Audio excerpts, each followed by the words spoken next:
chapter of The Wizard in My Shed, written by Simon Farnaby, illustrated by Claire Powell, and read with the kind permission of Hodder Publishers.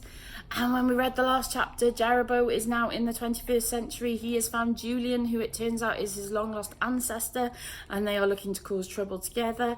Merdyn had given Rose the wrong spell, so her talent show had gone horribly wrong, and everyone had laughed at her again, and she is now furious with Merdyn. So, let's find out what happens in chapter 33. Look who's walking, look who's talking. In the helicopter after his lazy lady's triumph, Merdyn asked the time. 3:30, mate, said Freddie. So, schools are still open, or? Schools are out by 3:30, why? Nothing, said Merdyn, and he looked back out of the window. Since realising his potion mix-up, he'd had a strange feeling in his stomach that he couldn't fathom. Methinks I might take the night off, Freddie, he said now. I am feeling a little unwell. When he got back to his penthouse suite, Merdyn's stomach was aching so much he threw everybody out. He threw out the personal assistants, he threw out the people who bottled his potions, he threw out Chris.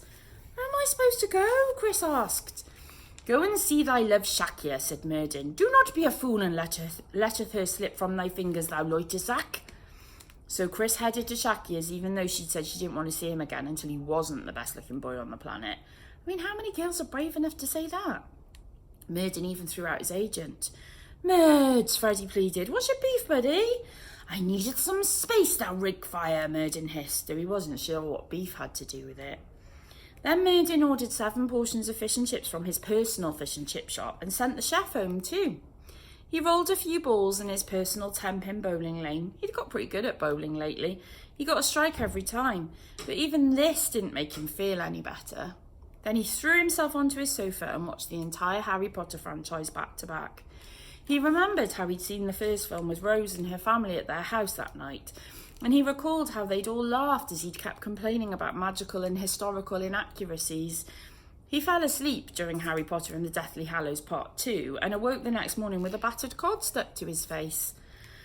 But Merdyn still felt the aching in his stomach, and he realised that he'd fallen asleep clutching the stone with Evanhart's likeness etched into it, and he looked at her beautiful face and sighed, Oh, Evanhart, if only thou were here, thou would telleth me what aileth me. And to his astonishment he heard a voice. I telleth thee what aileth thee, thou fusty-legged coxcomb. Merdyn sat up and looked at his beloved's face in the stone again. Evanhart, he gasped. Does this sound just like Evanhart's voice, thou fopdoodle? It didn't sound anything like Evanhart. It was a male voice for a start, also not human. It was more nasal, beaky, bird-like even. Whoever it was, they were being quite rude. Over here, piped up the voice again, in the rubble bucket. Merdyn's eyes darted around until they fell upon Thundarian, propped upside down against a wall, with its top end in a wastepaper basket. He quickly scrambled across the fish and chip-strewn carpet and plucked his beloved staff from the bin. Its head was covered in battered fish skin, bits of paper, and incongruously a pine cone. Merdyn wiped the rubbish off and stared into the face of the noble eagle carving. Was that thee, great eagle?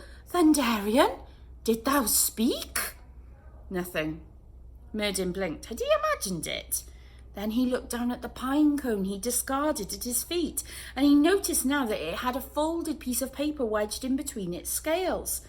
He pulled it out and opened it, and it said simply, I tried, but I couldn't do it. Can you, please? Ah. What did it mean? Was this some sort of strange code? I think you'll agree that Merdyn was being particularly stupid this morning. It was probably all the chips the night before, but gradually the cogs of his brain started to whir. Pine cone. Strange talking. Could it possibly be? Slowly he placed the pine cone against the eagle's head, and it sprang back into life. At last the fool gets it, squawked the wooden bird. I do, said Merdyn. Now where was I? Thundarian spoke in a haughty yet authoritative voice, like a stern but fair head teacher. Ah, yes, I'll telleth thee what aileth thee, Merdyn the Wild. Thou feeleth so dire because thou did letteth that poor girl down so abysmally. Girl? Repeated Merdyn. Thou meanest Rose? I feel bad because of Rose? Yes, thou cloth-eared nincompoop, said Thundarian, because thou knoweth in thy heart that she was right about thee. Thou should be using thy powers for good. She could see that somewhere inside that foolish heart of thine is a wizard, not a warlock, and she could see it because the pitiful girl did looketh up to thee, not as a father, but as a father figure, a friend even. And what did thou do? Thou did mocketh her like a cold-hearted jester, and abandoneth her in her hour of need. I was... Merdyn started to protest.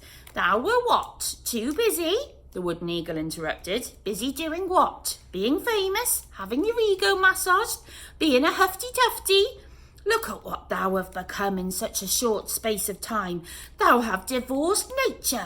A refrigerator full of spells that servants bottleth for thee. A fish and chip shop in thy house. That feeling in thy belly, Merdyn the Wild, is shame. Shame that thou have let down someone thou loveth. These words sank in. Sounds... Thou art right, Merdyn gasped. I do care for Rose. I careth as if she were my own child.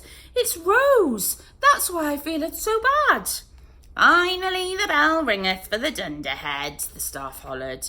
But wait, Thunderian, said Merdyn. There is still one thing I do not understandeth. Who did enchant the pine cone? 'Twas not me.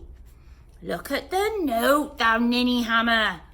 Merdyn read it again slowly. I tried, but couldn't do it. Can you please? Ah? That could be Rose. Hang on. Merdyn had a light bulb moment at last. She did try it, and she did do it, he cried. Rose did this. Rose is W blood, and she don't even knoweth it. Finally, said Thunderian. Yes, Rose be a good witch all along.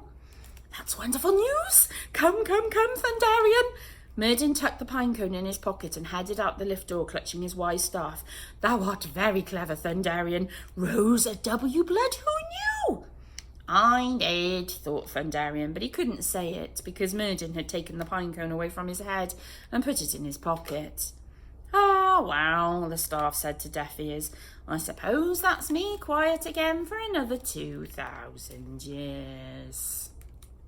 Chapter 34, Trouble Doubles for Rose and Bubbles. Rose was nothing, if not a brave and hardy soul. Many pupils, perhaps even you, dear reader, certainly this writer, would have taken the day off following a howling wolf-related humiliation in front of the whole school. But for Rose, staying home was even worse. Her mum was riveted to the couch and barely speaking to her. Besides, today was the day of the school trip to Stonehenge, and Rose wanted to see it for herself. Most of all, she wanted to check out the mystery of the missing stone, because perhaps the gods were right. Perhaps mankind had been cursed when the stone was taken, like Mr. Wundtone had said. It certainly felt that way to Rose at this moment.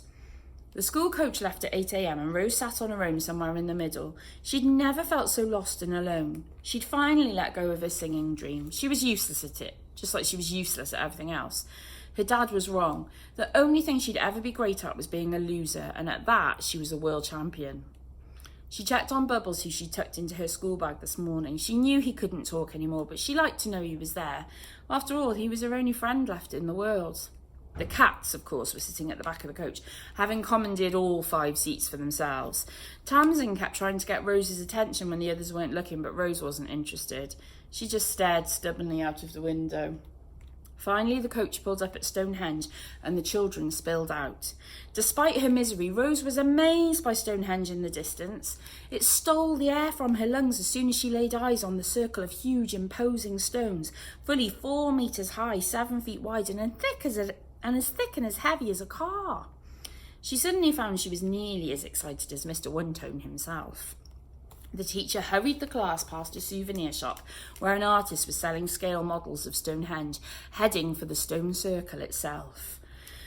Maybe on your way back then, the artist called after them sarcastically, as not one child had expressed a modicum of interest in his lovingly crafted models.